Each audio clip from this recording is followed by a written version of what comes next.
श्री सुप्रुवाच भवेदेतादृशी पत्री यज्जीवस्य महामते किम फलम जायते तस्या विस्तारेण वद प्रभो। श्री सुप्र जी प्रश्न करते हैं कि हे बुद्धिमान भृगु जी, इस प्रकार की जन्मपत्री जिस बालिका की हो, जिस कन्या की हो, उसे जीवन में क्या क्या फल प्राप्त होंगे, यह विस्तार पूर्वक वर्णन करें। श्री भृगुरुवाच लग्ने च सिंहिका सूनु तदीसः सुख गेह के भौमस्तत्र सुखे सौम्य सूर्यस्तत्र रिपौ शनि सप्तमे देव पूज्यश्च केतुस्तत्र निशाकरः दामिनी योगकम वाच्यम फलम चाग्रे शुभाशुभम। शुक्र जी के इस प्रकार प्रश्न करने पर श्री भृगु जी बोले कि लग्न में राहु स्थित हैं, लग्न का स्वामी सुख स्थान पर मंगल के साथ है, सुख स्थान पर बुध व सूर्य हैं, शत्रु भाव में शनिश्चर, सप्तम भाव में देवगुरु बृहस्पति केतु व चंद्रमा स्थित हैं। उपरोक्त ग्रह स्थित के अनुसार इस बालिका की कुंडली में दामिनी नाम का योग बन रहा है। इस योग में उत्पन्न हुई इस बालिका का आगे शुभाशुभ जीवन फल बता रहे हैं। पुरेयम विप्रवंशे पी चोत्पन्ना मध्य सुंदरी विदुषी प्रियम बदा नारी गृहे कार्ये सुदक्षका शिक्षा कार्ये रता चैव व्रते देवे परायणा विलंबेन विवाहोपि जायते च प्रजा सुखम। हे शुक्र जी, यह बालिका पूर्व जन्म में एक विप्र कुल में उत्पन्न हुई थी। उस समय मध्यम सुंदरी और विदुषी थी, प्रियंबदा थी, गृह कार्य में अति सुदक्ष रही और शिक्षा के कार्य में रत रही, देवता और व्रत में परायण थी। विलंबेन विवाहोपि जायते च प्रजा सुखम लभते च पतिस्तस्मिन् वित्त कार्ये निरीक्षकः।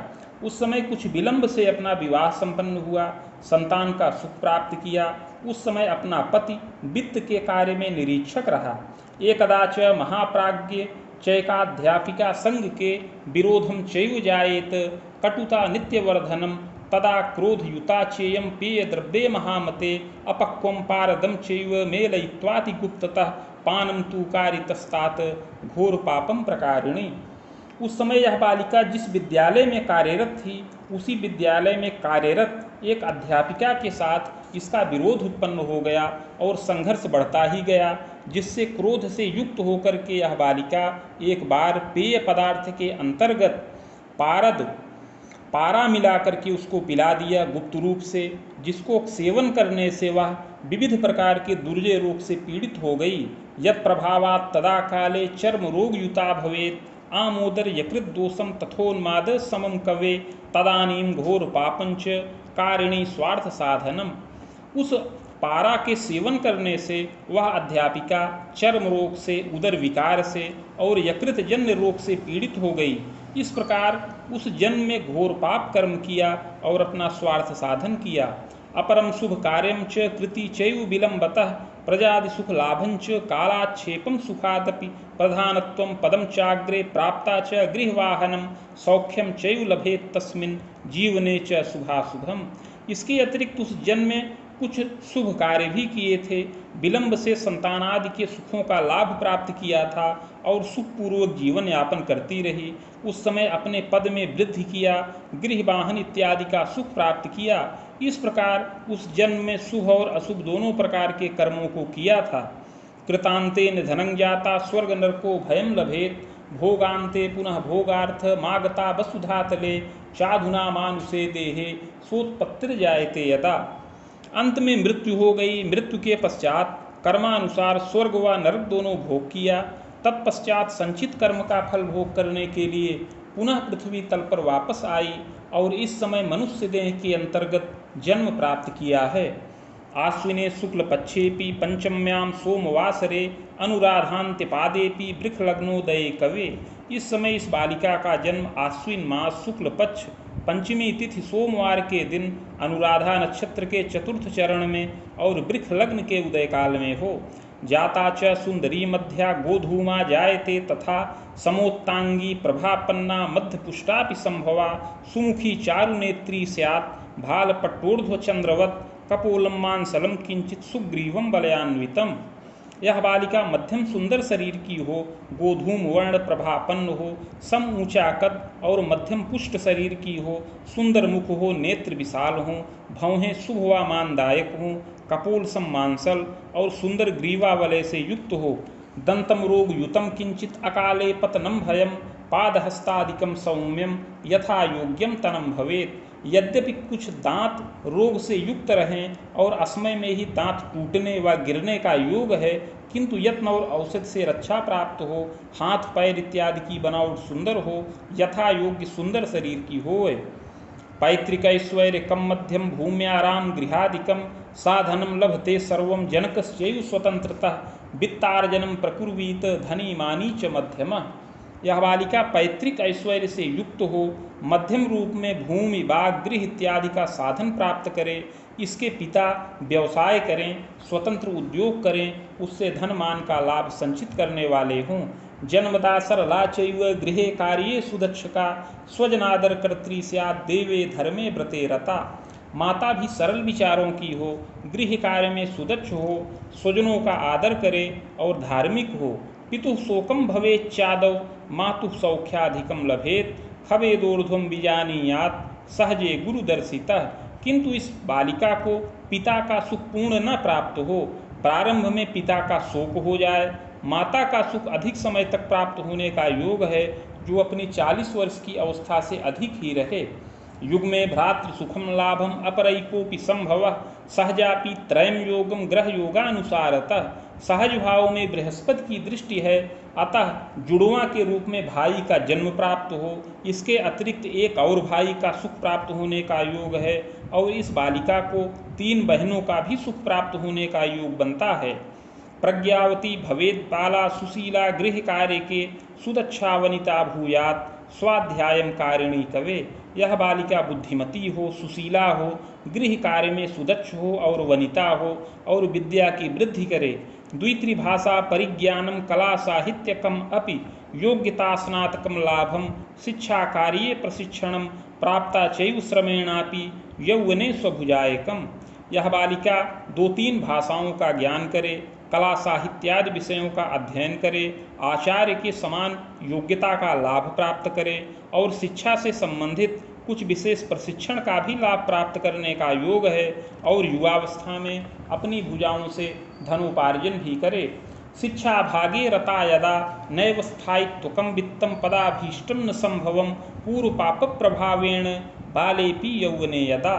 यद्यपि युवावस्था में शिक्षा के कार्य में रत हो और कुछ मध्यम धन का लाभ करे, किंतु उस कार्य में स्थिरता न रहे और अभीष्ट पद भी न प्राप्त हो। पूर्व जन्म में किए हुए पाप के प्रभाव से बाल्यावस्था और युवावस्था में इसको कष्टित होने का योग बन रहा है। यौवनेपि महाप्राज्ञ चर्म रोगादिकम भयम आमोदर यकृत दोषम अस्थिमज्जा विकारकम। युवावस्था में विशेष करके चर्म रोग से कष्ट प्राप्त करे और कभी पेट का विकार, यकृत का विकार और हड्डी का विकार भी उत्पन्न हो। कदोच्चात पतनम योगम मानसी दैविकी व्यथा। इस प्रकार इन रोगों से ग्रसित होकर के मानसिक कष्ट भी प्राप्त करने वाली होए। प्रायश्चित्तेन रक्षा स्यात् आरोग्या चापि जायते। युवावस्था में चर्म रोग से विशेष कष्ट प्राप्त होने का योग है, जो पूर्व जन्मकृत पाप के प्रभाव से संभावित हो, किंतु पूर्व जन्मकृत पाप का प्रायश्चित्त करने से इस रोग से मुक्ति प्राप्त हो और अवश्य ही बालिका आरोग्यता को प्राप्त करे। भाग्य वृद्धि विशेषेण शिक्षा भागे विलंबतः पदस्थायित्व कम लाभम विजयम सर्वकर्मसु। प्रायश्चित्त के प्रभाव से भाग्य वृद्धि भी हो और विलंब में शिक्षा के कार्य में स्थिर पद और वेतन का लाभ प्राप्त करने वाली हो। विना यत्ने सुखम विघ्नम स्वास्थ्य बाधा धन क्षति। किंतु यत्न प्रायश्चित्त न करने पर बारंबार सुख में विघ्न हो और स्वास्थ्य बाधित रहे, धन की भी क्षति होए। मुनि युग में खरामांतम दंतोर्ध्वम मुनिवेदकम यावदेव फलम नेष्टम चिंतनम विविधम कुले। ग्रह योगानुसार युवावस्था में 27 से 30, इसके पश्चात 32 से लेकर 47 वर्ष की अवस्था का समय कष्टकारक है। इस समय यह बालिका चिंतित हो, मानसिक कष्ट प्राप्त करे और शारीरिक कष्ट भी प्राप्त करने वाली होए। वेद युग्मोर्ध्वकम तात प्रतीच्योत्तर कोण के पते सौख्यम लभे नूनम सुंदरो मतिमानपि। युवावस्था में 24 वर्ष की अवस्था के पश्चात पति का सुख प्राप्त करने का योग है। इसका पति सुंदर व बुद्धिमान हो, कला विद्या प्रवीणोपि पैतृक ऐश्वर्य संयुतः। वह कला और विद्या में प्रवीण हो, पैतृक ऐश्वर्य से युक्त हो। शिक्षा भागे रतश्चैव वेतनायम प्रकारितः विविधोन्नति कर्ता स्यात् गृहवाहन संयुतः, इसका पति शिक्षा के विभाग में कार्यरत हो और वेतन का लाभ करने वाला होए, अपने जीवन काल में विविध प्रकार से उन्नति करे और गृहवाहन से युक्त हो। पुत्रैक सुख योगंच सुताचैकाथवा द्वयम, इस बालिका को एक पुत्र और एक अथवा दो तक कन्या संतान का भी सुख प्राप्त होने का योग है। यौवने प्रौढ़ के तात सुखम मोदम गृहोन्नतिम, भौतिकम लभते सौख्यम स्वाभिलाषापि पूरिता, पति प्रेम युता नारी विविधोन्नति कारिणी। युवावस्था और प्रौढ़ावस्था के काल में यह सुख और मोद का लाभ प्राप्त करे, समस्त भौतिक सुखों से युक्त हो, पति प्रेम से भी युक्त हो। तथास्तु पूर्व पापेन बाधा नित्यम तु जीवने रिपुरोग भयम नाना विविधोद्वेग कम कुले, किंतु पूर्व जन्म में किए हुए पाप के प्रभाव से युवावस्था में बारंबार बाधाएं भी प्रदर्शित हों, शत्रु से और रोग से पीड़ा हो, मानसिक उद्वेग भी प्राप्त होए। प्रायश्चित्तेन रक्षा स्यात् बाधा शांतिश्च जायते, किंतु पूर्वजन्म कृत पाप का प्रायश्चित्त करने से ये सब समस्त बाधाएं समन हों और समस्त सुखों की प्राप्ति हो। तस्याग्रे यत्न कम मया, अतः आगे उस यत्न और प्रायश्चित्त की विधि बता रहे हैं।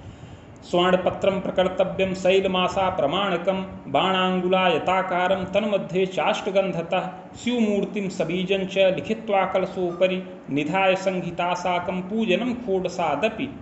7 मासा सुवर्ण का पत्र बनाया जाए जो 5 अंगुल का आयताकार हो, उस पत्र के मध्य में अष्टगंध के द्वारा शिव जी की मूर्ति बीज सहित लिखकर कलश पर स्थापन करें। समीप में भृगु संहिता के 1 सहस्त्र पत्रों का स्थापन करके खोडसोपचार पूजन किया जाए। मदुक्तम शिव मंत्रंच सहस्त्रम खोडसम जपम सावित्रीं च महाप्राज्ञ सहस्त्रम वेद युग्मकम जपम च हवनम कुर्यात् मूर्तिमाचार्य दापनम। तत्पश्चात भृगु संहिता के मंत्राध्याय खंड में वर्णित शिव मंत्र जो 104 अक्षरों का है, उसका 16,000 संख्या में जप किया जाए और 24,000 संख्या में सावित्री मंत्र का जप किया जाए। जप के पश्चात हवन इत्यादि करके मूर्ति का दान करें। यत्नोक्ते पूर्व पापंच समनम सर्व सुखम लभेत, इस प्रकार का यत्न करने से पूर्व जन्मकृत पाप समन हो और इस लोक में सुख और मोद की प्राप्ति हो। मुनियुग्मोर्ध्वकम तात मुनि वेदांतरावधिम यावत्तु विविधम मोदम अस्मिन शुक्र दशांतरे। युवावस्था में 27 वर्ष की अवस्था के पश्चात से शुक्र की महादशा प्रारंभ हो जो 47 वर्ष की अवस्था तक रहे। इस दशा में यत्न प्रायश्चित्त करने से इस दशा के अंतर्गत सुख और मोद की प्राप्ति हो और उन्नति हो, अनेक मंगल कार्य भी संपन्न हो। स्वभुजायम प्रकुर्वीत प्रजा वृद्धिस्तपोधन, पतेर द्वारा धनम लाभम भौतिकम लभते सुखम प्रजा स्वाध्याय वृद्धिश्च गृहे वृद्ध जन्म भयम। इस दशा में यह बालिका विद्या पूर्ण करके अपनी भुजाओं से धनोपार्जन करे, संतान वृद्धि हो, पति के द्वारा भी धनोपार्जन हो, भौतिक सुखों का लाभ हो, संतानों की विद्या में वृद्धि हो, किंतु घर के वृद्ध जनों का शोक हो। चाग्रे रवि दशा मध्ये रामबाणांतरावधिम यावत्तु विविधम मोदम नवगेहम सुवाहनम कोश कीर्त्यादि वृद्धिश्च पद वृद्धिस्तपोधन। इस दशा के पश्चात आगे सूर्य की दशा चले जो 53 वर्ष की अवस्था तक रहे, यह भी सुखकारक हो। इसमें नवीन गृह का निर्माण हो, वाहनादि सुख प्राप्त हो, कोश स्थिर हो, पद वृद्धि हो। भूयश्चंद्र दशा मध्ये राम तर्कांतरावधिम यावदेव फलम मध्यम यात्रा योगम पुनः पुनः प्रजा द्वारा धनम लाभम प्रजोद्बाहादिकम अपि पौत्रादिक सुखम लाभम देवतीर्थादि दर्शनम। आगे चंद्रमा की दशा चले जो 63 वर्ष की अवस्था तक रहे, इसमें मध्यम फल प्राप्त हो, इसमें यात्रा देशाटन का लाभ हो, संतानों की विद्या पूर्ण हो, संतानों के द्वारा धनोपार्जन हो, संतानों का विवाह हो, पौत्र व दौहित्र का सुख मिले, देवता तीर्थ का दर्शन हो। तथास्तु न शुभम स्वास्थ्यम पक्षाघातादिकम भयम विग्रहवादकम गेहे खसप्तांतम शुभाशुभम फलमेवं बीजानीयात मार्के सह शुभो न तु दुर्जय रोगकम क्लेशम स्वायु भीतिर यदाधिकम। किंतु इस दशा में स्वास्थ्य विशेष शुभ न रहे पक्षाघातादि रोगों से क्लेश हो, पारिवारिक विग्रहवाद हो। इस प्रकार इसके पश्चात आगे 70 वर्ष की अवस्था तक भी कष्टकारक समय रहे। मार्केश के प्रभाव से शरीर में दुर्जय रोग उत्पन्न हो, आयु भय हो, किंतु मृत्युंजय मंत्र के जप से रक्षा प्राप्त हो। चाग्रे राहु दशांतरे 70 वर्ष की अवस्था के पश्चात से राहु की दशा प्रारंभ हो। वेद सप्तांतरम स्वायु खंडितम जायते ध्रुवम, और इसी दशा में 74 वर्ष की अवस्था के अंतर्गत अपनी आयु खंडित हो। चित्रगुप्त कुले भूयो जनिता कर्म योगतः, और अगला जन्म पुनः चित्रगुप्त नामक कुल में प्राप्त हो, सत असत कर्मों के अनुसार। इति भृगु संहितायां फलम समाप्तम।